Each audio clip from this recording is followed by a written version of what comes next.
Hello, this is Kevin Annett. It's September 14th, 2015. We are on the brink. This is a time for understanding and reclamation. On September 22nd, the world's oldest lie and its greatest crime is coming to the heartland of America. The aim of this power is to enlist Americans in its plan to establish a single tyranny over humanity. Not a one-world government, but a global corporatocracy of one master and many slaves. The mask worn by this power is the Church of Rome and its ruler, Jorge Bergoglio. For many years, I've helped to document and expose the murderous nature of this power, called the Vatican, and I've helped to prosecute it for its crimes against children and so many others. In so doing, we have pulled back its deceptive mask and shown it for what it is, in all of its corruption, ritual sacrifice, and murder. And as we have done so, we have revealed how cowardly this entity is, how in fact it has no true power, but flees from our exposure of it, and hides behind its lies so as to continue to confuse humanity now that we see it for what it is. And so, despite our exposure of this oldest enemy of mankind, its hold over the hearts and minds of many people continues. Because of our success in exposing and confronting it, this power in Rome has donned a new deceptive mask in the form of a smiling old man in a white robe who speaks of compassion while he honors and makes of a saint a mass murderer of Indian people, who calls for saving the planet while funding and profiting off GMO companies, big pharma, and the arms industry, and who presents himself as a new hope for mankind while hiding his own trafficking and murder of innocent children.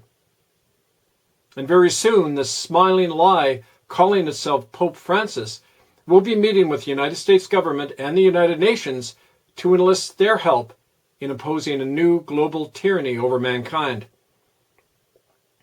Now, to those with understanding, we have no need to explain the demonic nature of the Vatican and its imprisoned followers.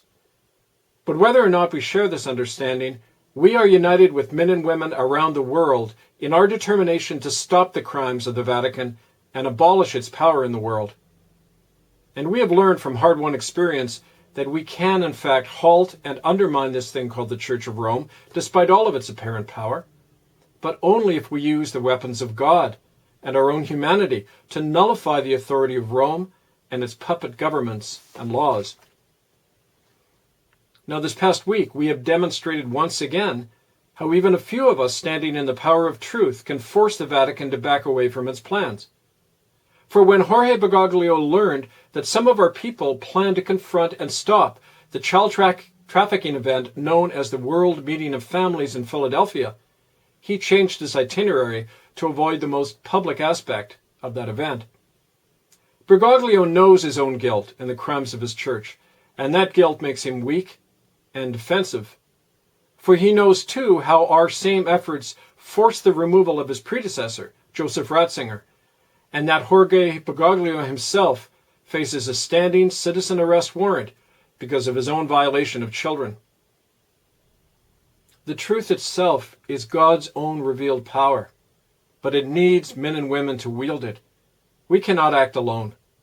It is now time for everyone of conscience to stop this global criminal power in Rome. Everyone, starting with the police and the judges and the soldiers who are the peacekeepers of America, who can and must defend our children and our liberties against the openly murderous Church of Rome, especially now that the United States government is aiding and abetting its crimes and thereby is committing crime itself in your name and with your tax money. As a convicted criminal, and as the head of a body whose policies of protecting child rapists are a clear threat to the children, the laws, and the sovereignty of the United States of America, Jorge Bergoglio needs to be prevented from entering America and deported if he does arrive. That's simply the law. Bergoglio must be confronted and exposed, for we know that children will die at the hands of him and his followers when he is in America. If we do not act and confront these child killers in church robes, the innocent children will die brutally in ninth circle sacrificial rituals that will be conducted in Catholic churches in Washington, D.C. on September 23rd and in Philadelphia on September 26th.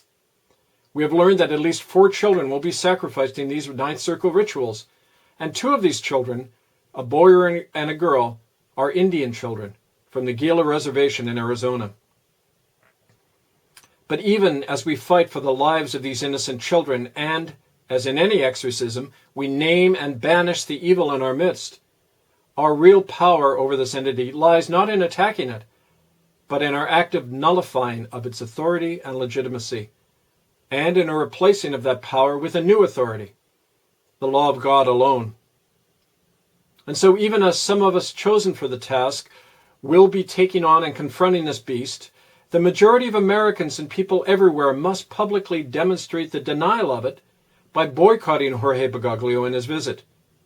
Turn off your television and internet and ignore the news coverage of his trip.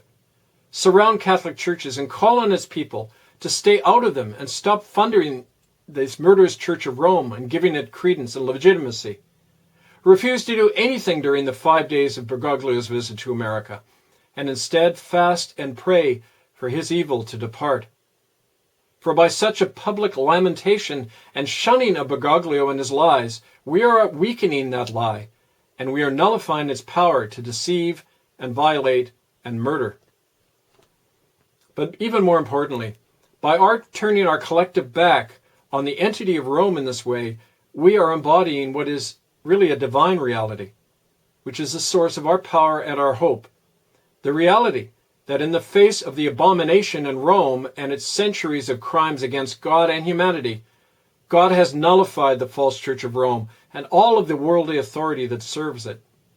For we are in the brink of a new world, not the tyranny being concocted by global elites, but the reign of God's law as a new covenant with humanity. And so now each of us have to make a simple choice concerning what power we will now serve. Lies or the truth, life or mass murder, the global corporatocracy or the new common law covenant of free people that stands over and above our allegiance to all governments, all laws, and all religions. We will be demonstrating our allegiance to this new covenant in the days and the years ahead, and we invite all of you to join us for the children and for our future as people under one and only one authority, that of God and our godly conscience, as a republic of equal and sovereign people. I'm Kevin Annett, and I thank you.